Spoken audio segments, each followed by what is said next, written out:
All right, welcome to Let's Talk Passive Investing in Real Estate. I'm Brandon Pedersen, aka the MHP operator with Pedersen Communities.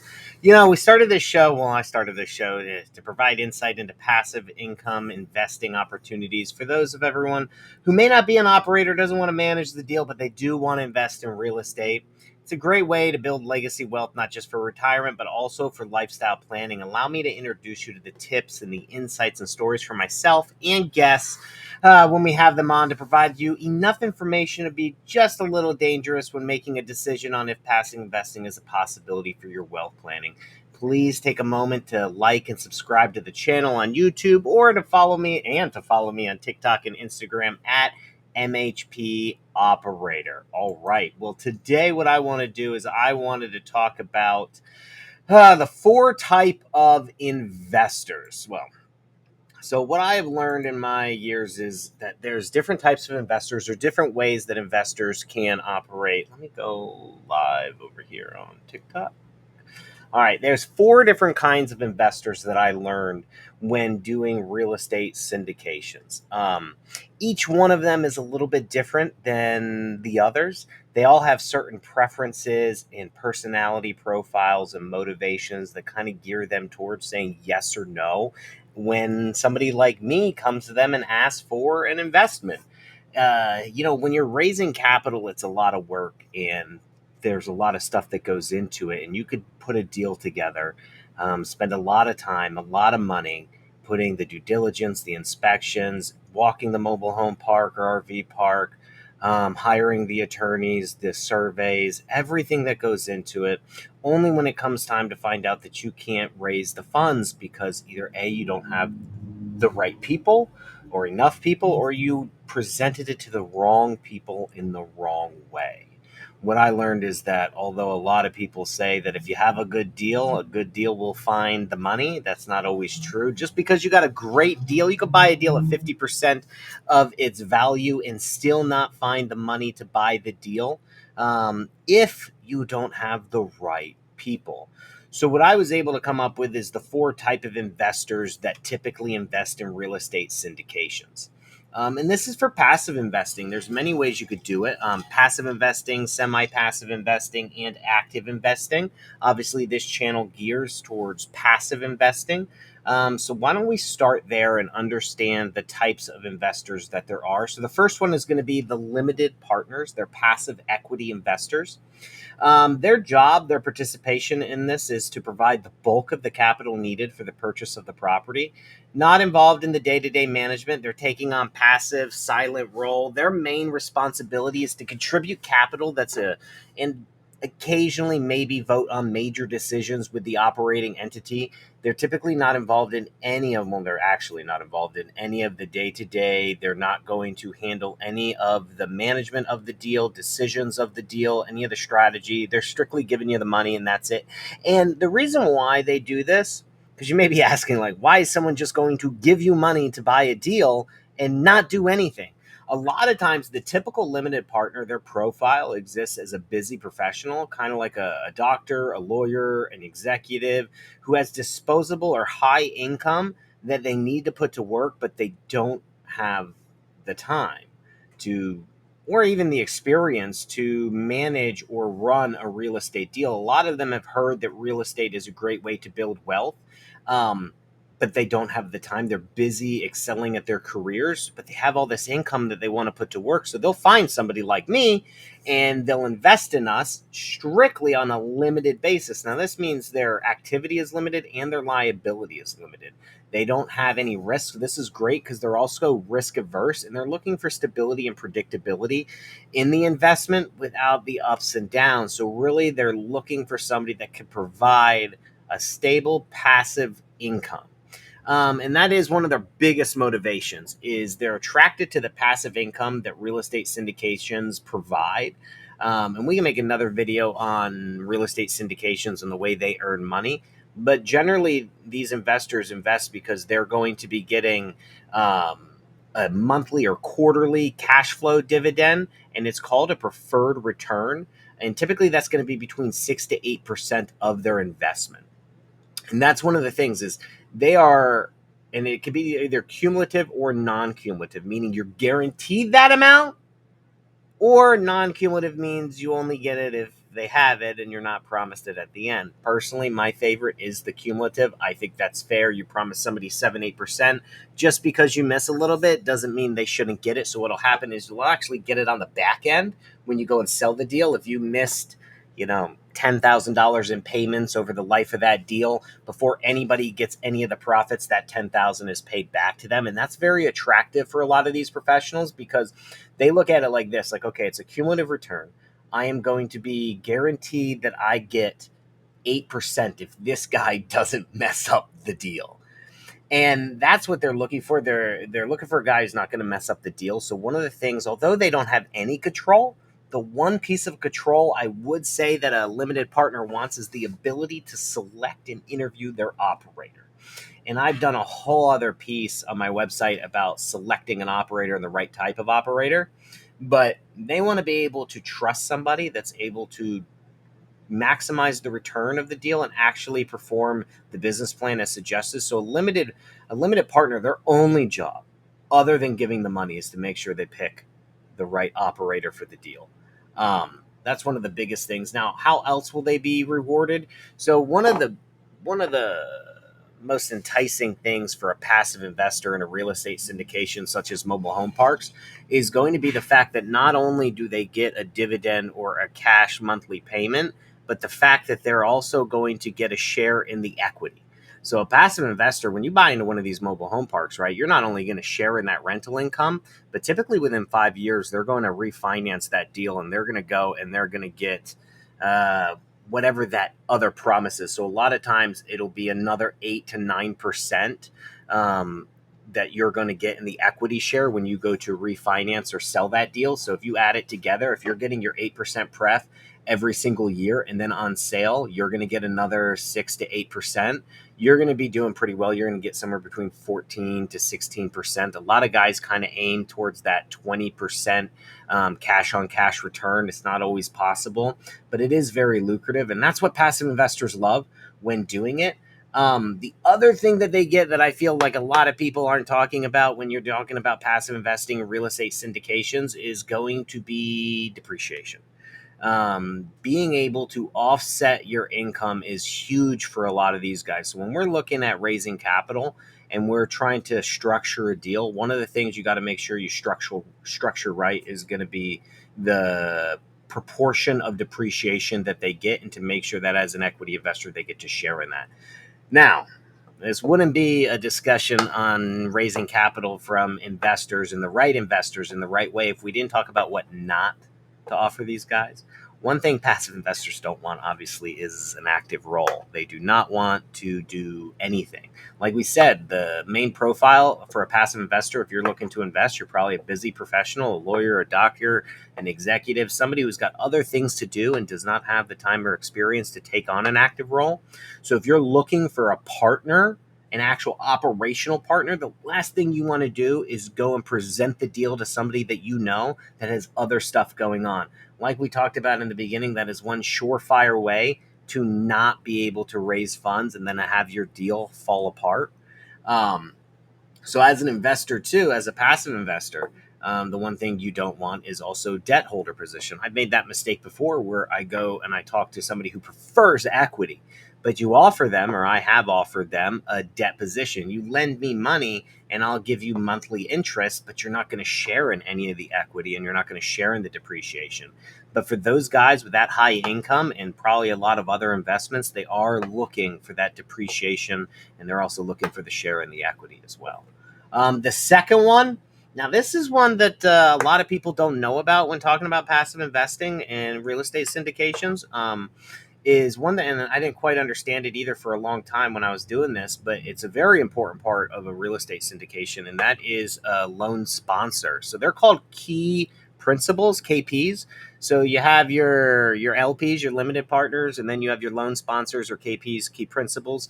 There's somebody that, honestly, I think they got like the cushiest job of all, because really their backing is their credit worthiness and the strength of their finances. So typically this is going to be somebody who has already somebody who's already excelled in their career, maybe retired, sold a business. They're somebody who has a very hefty net worth and they have very liquid assets, and great credit score. And they want to capitalize on that and use that as a way to get into a deal without having to put any money. So as a loan sponsor, a lot of times you put zero money into a deal. Unless the bank requires it, you put zero money into a deal and you strictly sign on the debt. So your one job, so it's a semi-passive type of role. Your one job as a loan sponsor is to secure the financing, complete all the paperwork, do all the paperwork, make sure you deal with the bank manager who is ever providing the loan, your broker, your loan broker, make sure everything gets done and it's secured.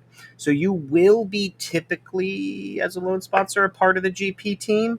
But again, you're not going to be the GP as in general partner, the operator of the deal. You'll be a part of their team, but you're not going to be handling the active day-to-day management, which is why it's semi-passive. You're only there to provide the debt or to sign on the debt, and then that's it.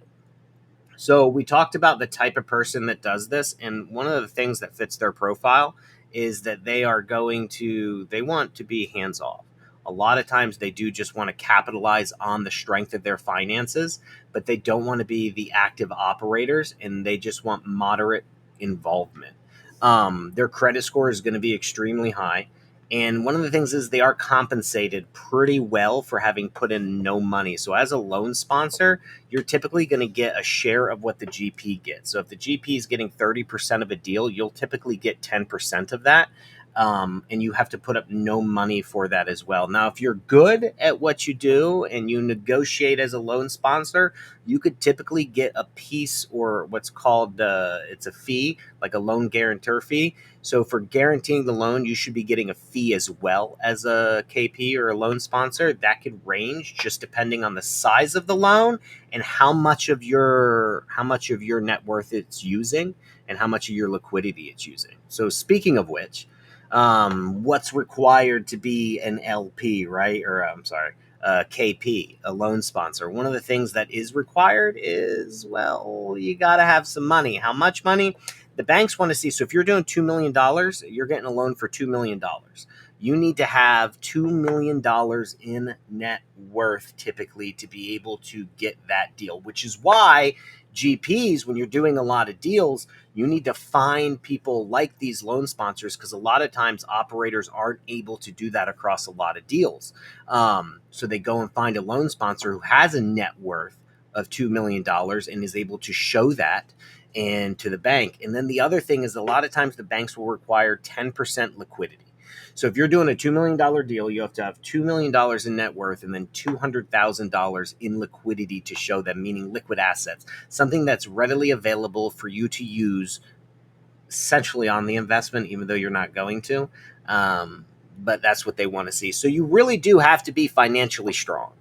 Otherwise, this isn't for you, but it is a great way to get into a deal if you don't really want to put any money at risk. The only thing you're putting at risk is your personal guarantees. So that's the negative here. As a loan sponsor, you have to do a personal guarantee a lot of times. So what does that mean? It means you got to make sure that the guy you're investing with, the operator, the GP, has the ability and knowledge to make sure they can blow the deal up. I've seen a lot of guys blow a lot of deals up, and the last thing you want to do is invest in somebody who's inexperienced, and it's your credit score, it's your net worth, it's you that they're going to go after to make good on that loan, and you don't want that. And the last thing is a loan sponsor you want to do is have to take over a deal from an operator, which if things go south, you're probably going to have to do. So you really want to make sure that you select your partner, because you are part of the GP team, correctly and make sure they have the experience. One thing also that a lot of people don't realize is as a loan sponsor, you can share in the equity, depreciation, get preferred return, because you can invest also as an LP simultaneously. So if you do have some money and you want to do both, you want to get a bigger piece of the pie, share in a little bit more of it, you can put some money in as a limited partner, just like everybody else. Have that part's passive, and then you could do this part as a loan sponsor, get a piece of the general partner share, get paid a fee for actually handling that, and then also sit back and collect some passive income for your legacy wealth and retirement. So personally, when I learned about that, I was like, man, that's a pretty good way to That's a pretty good way to get into a deal without having to risk money if you have a pretty strong financial backing. Um, so I want to talk about this one. A lot of people, you see me operating parks out there on social media and stuff. And although it's not passive, it is one way to get into a deal.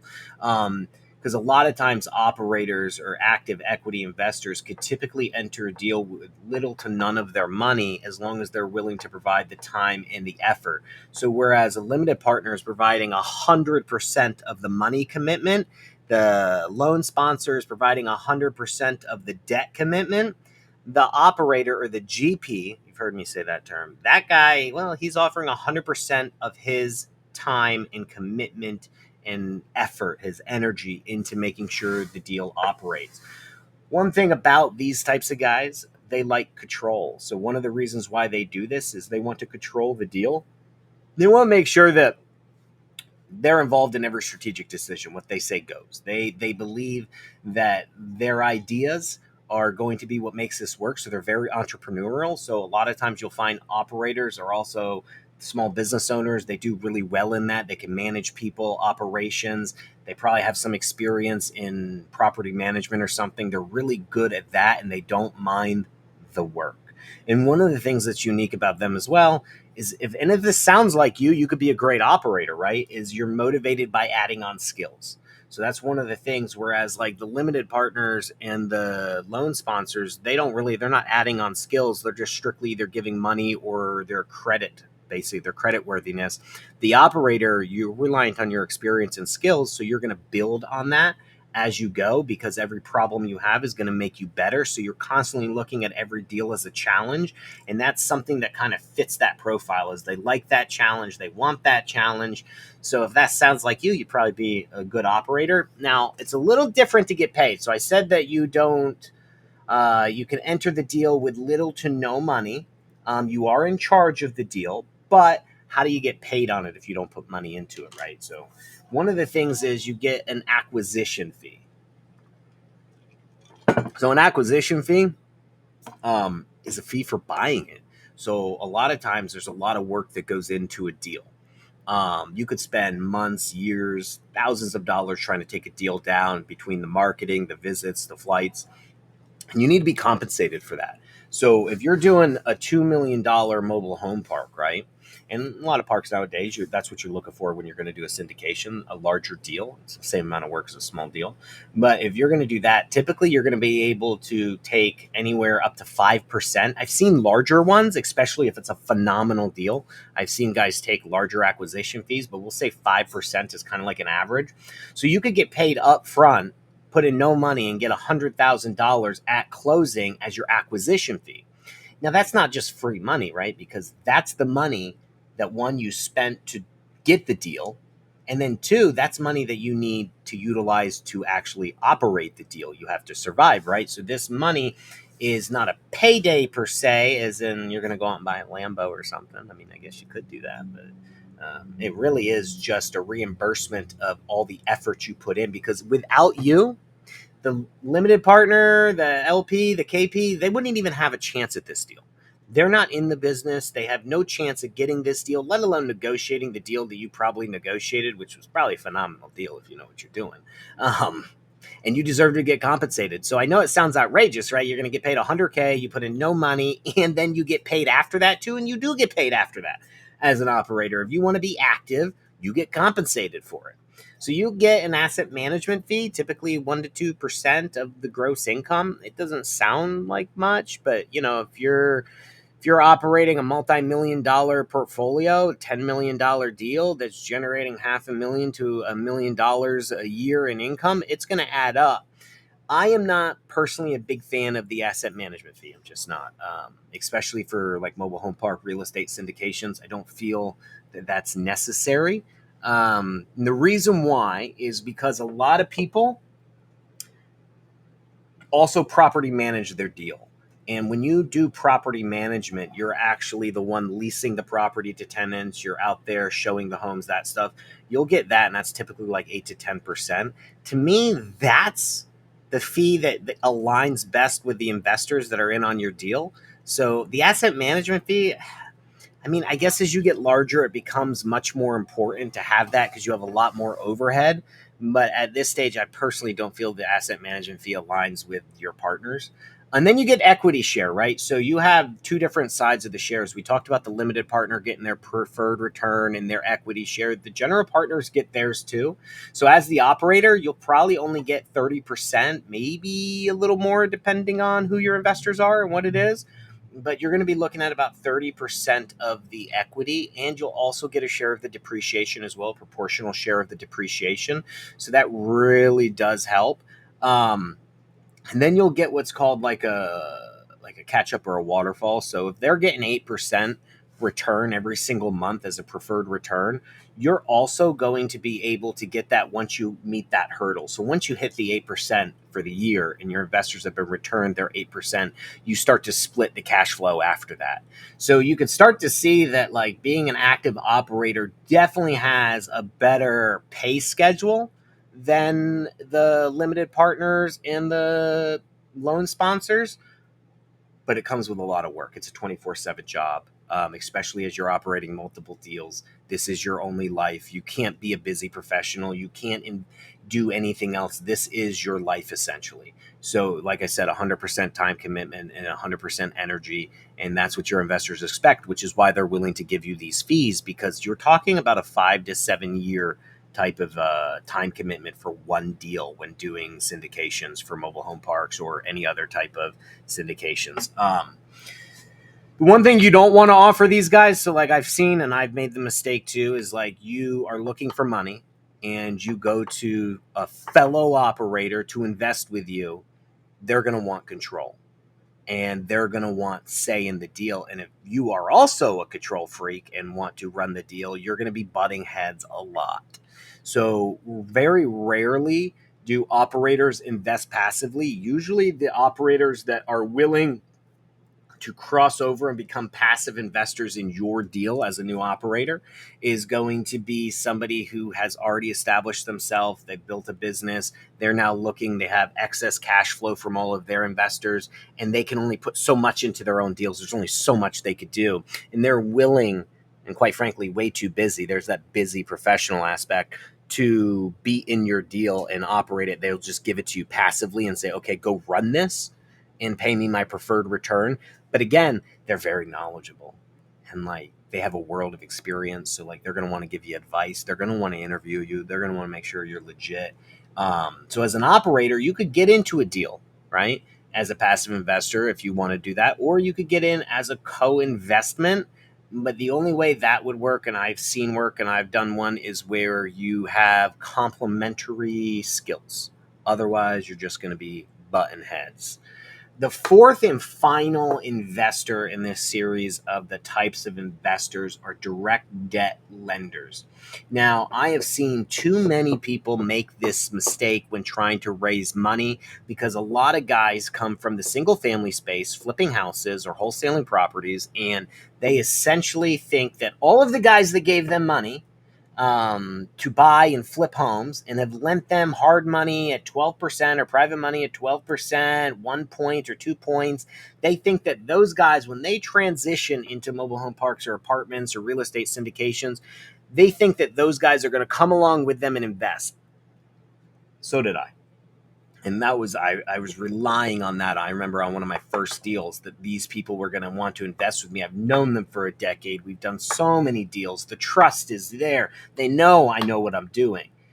Problem is the direct debt lenders on a big deal like this have a much different personality and motivation than say on a single family deal or on like a passive investing.